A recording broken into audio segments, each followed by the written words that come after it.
नाम का एक गरीब किसान हुआ करता था। वो अपने पास मौजूद एक भैंसा की मदद से अपना खेत जोतता था। उसके खेत के बगल में ही जमींदार राजा सिंह का खेत भी था। बहुत दिनों से राजा सिंह को चकमा की जमीन को अपने जमीन के अंदर मिलाने की ख्वाहिश थी, इसलिए वो हरदम खेत बेचने के लिए चकमा से पूछता रहता था। चकमा, श्रीमान, ऐसे मेरे पीछे क्यों पड़ रहे हो जी? ये जमीन मेरी माँ जैसी है, मैं मर गया तो भी इसे नहीं बेचूंगा, कृपा करके मुझे तंग मत कीजिए, कहकर उसके आगे हाथ जोड़ता था। एक बार राजा सिंह एक सांप के टोकरी के साथ खेत के पास आया। चकमा खेत जोत रहा था। राजा सिंह सांप को चकमा के खेत में छोड़ दिया। वो सांप तेजी से रेंगते हुए चकमा के खेत के अंदर गया। राजा सिंह, वो बूढ़ा मर गया तो मैं उसकी जमीन हड़प सकता हूँ, सोचा। मगर वो सांप सर सर करते हुए जाकर उस भैंसा को डस लेता है। बस वो भैंसा नीचे गिर के मर गया। चकमा उसे देखकर, अरे रे, मेरा भैंसा मर गया है, हे भगवान, अब कैसे मैं ये खेत कैसे जोतूं? कहकर रोने लगा। ये देखकर राजा सिंह, ये क्या, ये सांप ने ऐसे किया? जाने दो, अब बिना भैंसा के ये खेत जोत नहीं पाएगा और खेत बेच देगा। कहकर सोचा। मगर अगले दिन से चकमा हल को अपने कंधों पे रखकर खेत को जोतने लगा। ये देखकर राजा सिंह, बाप रे, बुढ़े कहीं के, लगता है तुम ये खेत नहीं छोड़ोगे, अब मैं क्या करूं? सोचा। एक बार शहर से चकमा का बेटा विमल एक ऑटो ट्रॉली चलाते हुए खेत के पास आया। पिता को मेहनत करते देख वो बहुत दुखी हुआ।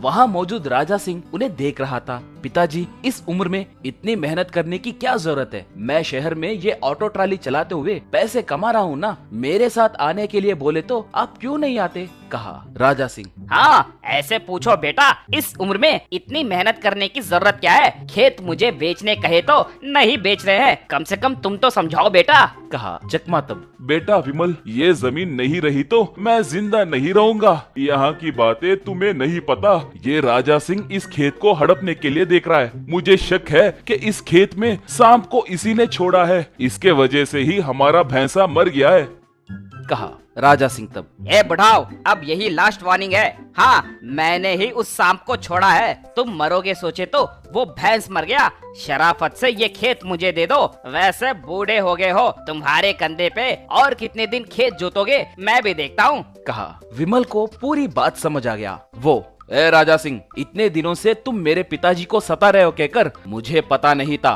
पिताजी का खेत तुम्हें हर किस नहीं बेचूंगा। अब से उन्हें अपने कंधों पे हल चलाने की जरूरत नहीं पड़ेगी। तुम क्या करोगे मैं भी देखता हूँ, कहकर उसे चेतावनी दिया। बाद में विमल अपने ऑटो ट्रॉली को खेत जोतने के काम आए जैसे बदल दिया।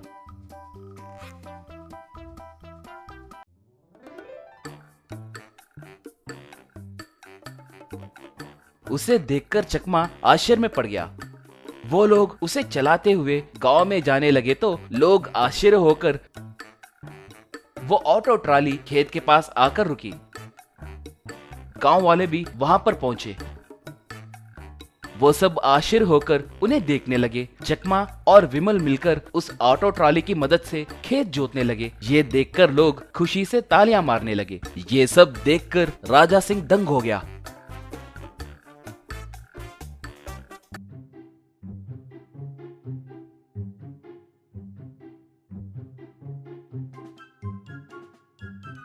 ठीक उसी समय जो सांप उसने खेत में छोड़ा था, वही सांप ने उसे डस लिया। वो जोर जोर से पुकारते हुए नीचे गिर गया। ये देखकर चकमा और विमल उसे अपने ऑटो में हॉस्पिटल ले गए।